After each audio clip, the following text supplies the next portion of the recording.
welcome to another edition of Entrepreneurs in Fuego. We're documenting the journey of incredible entrepreneurs like Lee Woodward, woman in disguise. Yes. Are you wearing one? Yes, I am.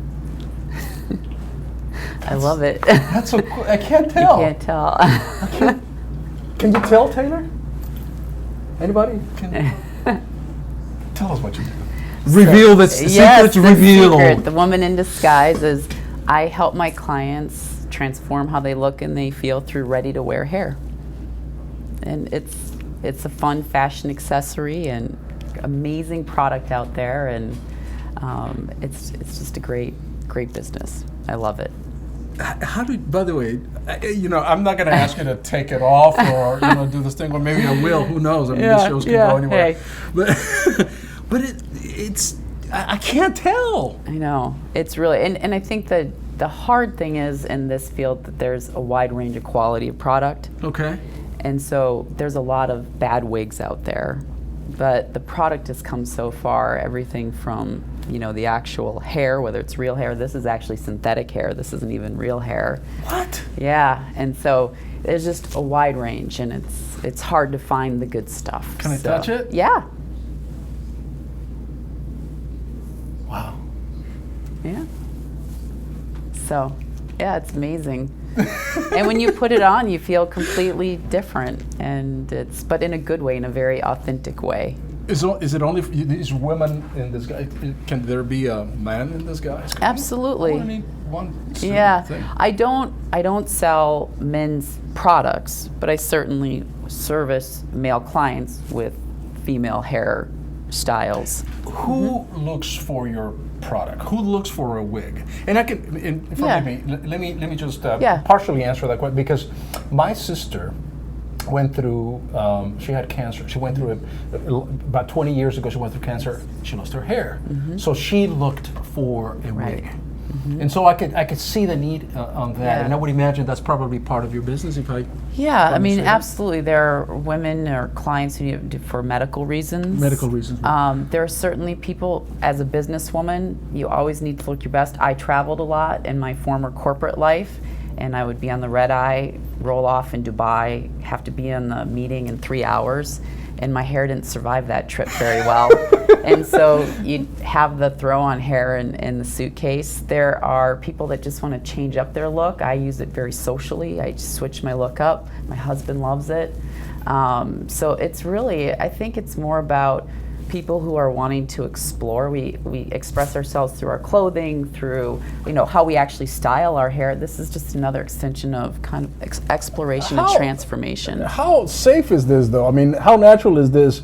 Let's say you are with your husband and he doesn't know that you're working, because you can't tell. It was a honey, and you're in the throes of everything, honey, and the next thing you know, honey, what is this? Does that happen? No, they really do stay on quite well. It's amazing. I mean, I can't tell. I mean, this is just a great secret. Yeah, it is. And it's really easy. You were in the corporate world, then, you said, for a long time. And how do you come about this? We interview chefs, life coaches, social media people, salon owners. I mean, everybody. But I have never really talked to somebody that has your type of business. So I'm totally intrigued. So I most recently worked at a Fortune 100 company. I led customer and product support for an aerospace business. Aerospace business. Aerospace. You're going from the aerospace industry to a wig business. Yes. You're too much, man. You're my new hero, man. That's it. So I supported the global airlines all around the world and the major OEMs. And one day, this is the truth. I was on a plane. Life was hectic. It was crazy. And I went to a girlfriend's house, and this is probably about 4 years ago, because it took me about 3 years to kind of put the plan together and financially get in a place where I could make this move. And her daughter's into acting, and she had a pink prop wig there. I was just tired. I'd gotten back from a 2-week trip, and I thought, I just really want to try that on. I thought, I'm going to try it on. I don't care. So I tried on this pink wig, and for the next 3 hours that night, I was transformed, and I was fun. I felt sexy. I felt alive, and I thought, wow, I haven't been feeling that way very much lately. Wow.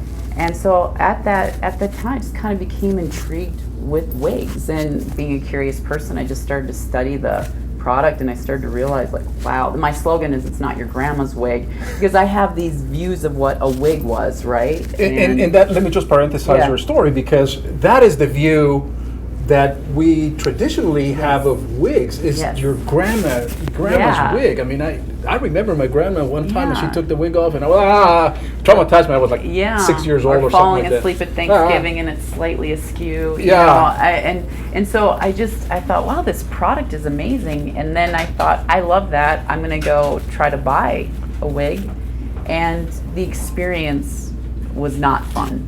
So it wasn't a great experience.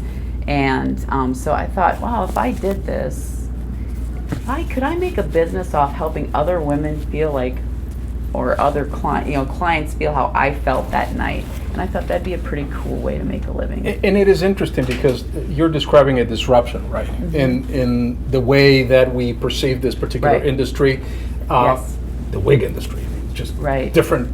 You don't think about, go into the wig industry. You don't wake up. I mean, you wake up.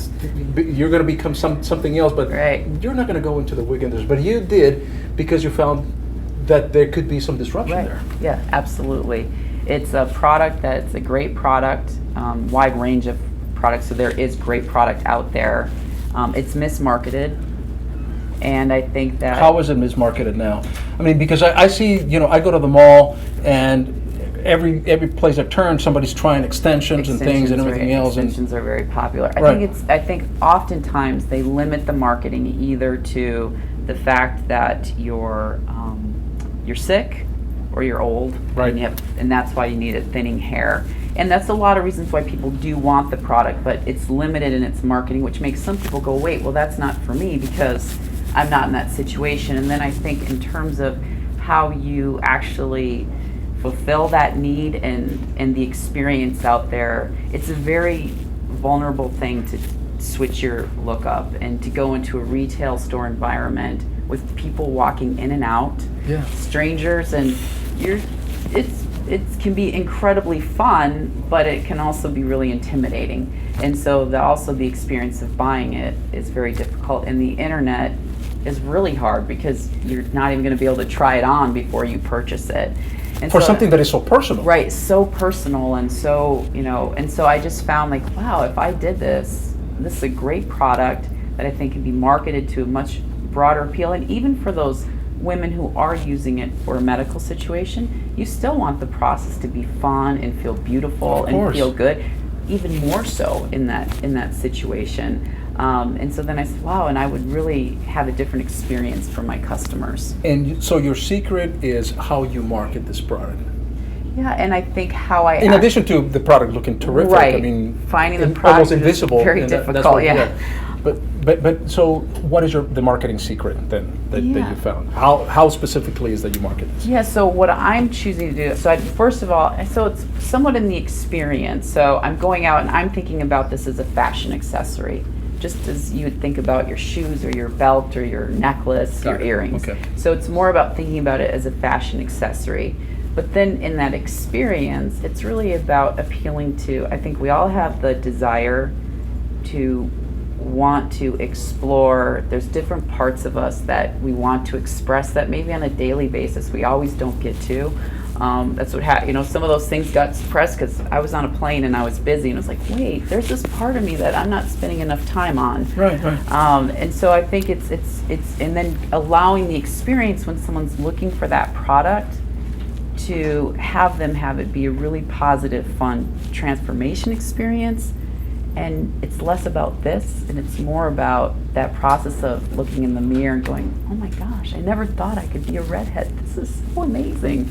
It's fun and people love it and they light up. And it's just, it really is an opportunity for people to really explore and express themselves. So aside from trying to change people's attitudes toward, the way, what is your other biggest challenge? I would say it's the supply chain. To get consistent quality, that was it took me 4 months to find suppliers that I trusted, and before I add any new product in, I wear it, I test it, I make sure that it really is up to the standards where it's going to hold up and it does look real and it looks natural. So, but it's one of those where they can you can all of a sudden rely on a product and they go, oh, it's out, it's 6 more months until we get that back in. So it's a little bit of a making sure you have access to good quality product on a consistent basis. It's been a challenge. Mr. Woodward, with all due respect, may I touch her hair again? With that, we're out.